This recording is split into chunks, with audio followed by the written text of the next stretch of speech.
This is VOA News. Reporting by remote, I'm Joe Ramsey. The World Health Organization's chief scientist said Friday the Delta variant of COVID 19, first identified in India, is becoming the global dominant variant of the disease. Britain has reported a steep rise in infections with the Delta variant, while Germany's top public health official is predicting it will rapidly become dominant there despite rising vaccination rates. Meanwhile, the Kremlin blames a surge in COVID 19 cases on reluctance to have vaccinations and quote unquote nihilism after record new infections in Moscow, mostly with the new Delta variant, fanning fears of a third wave. And WHO officials say Africa remains an area of concern, even though it accounts for only around 5% of new global infections and 2% of deaths. New cases in Namibia, Sierra Leone, Liberia, and Rwanda have doubled in the last week with little vaccine access, according to the organization. Japanese medical experts said Friday banning spectators at the Olympics is the least risky option for holding the games, even as they appear resigned to the possibility of allowing some fans into venues amid the COVID 19 pandemic.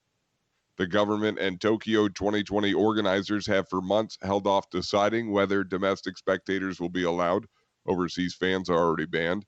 Japan has avoided the kind of coronavirus outbreaks that have crippled many other countries, but its vaccine rollout has been slow and its medical system has been pushed to the brink in parts of the country.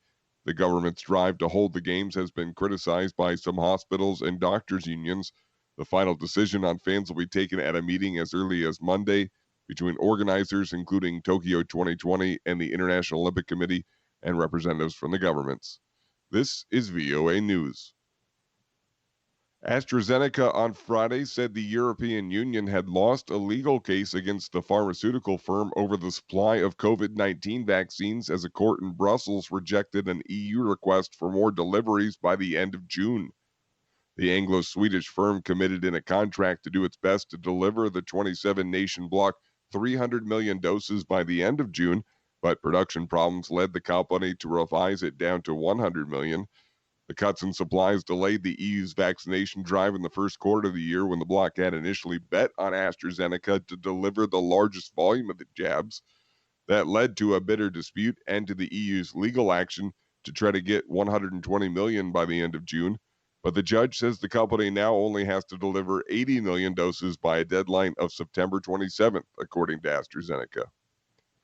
Diplomats say the UN General Assembly is expected to approve a resolution calling on Myanmar's military junta to restore the country's democratic transition and calling on all countries to, quote, prevent the flow of arms into Myanmar. The world body is scheduled to take up the resolution Friday afternoon.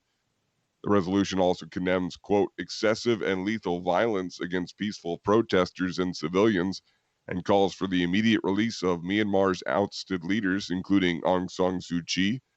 Negotiators on the resolution include the European Union, many Western nations, and the Association of Southeast Asian Nations, which Myanmar is a member.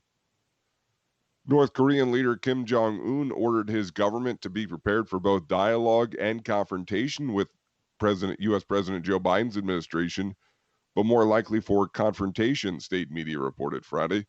The order comes days after the United States and others urged North Korea to abandon its nuclear program and return to talks.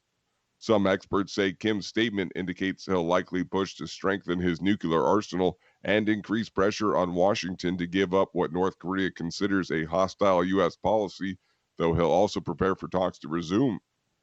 During an ongoing ruling party meeting Thursday, Kim analyzed in detail the policy tendencies of the U.S. under President Joe Biden and clarified unspecified steps to be taken in relations with Washington, according to the Korean Central News Agency. And Israel says it will transfer around 1 million doses of soon-to-expire coronavirus vaccines to the Palestinian Authority in exchange for a similar number of doses the Palestinians expect to receive later this year. Israel, which has reopened after vaccinating some 85% of its adult population, has faced criticism for not sharing its vaccines with the 4.5 million Palestinians in the occupied West Bank and Gaza. Reporting by remote, I'm Joe Ramsey, VOA News.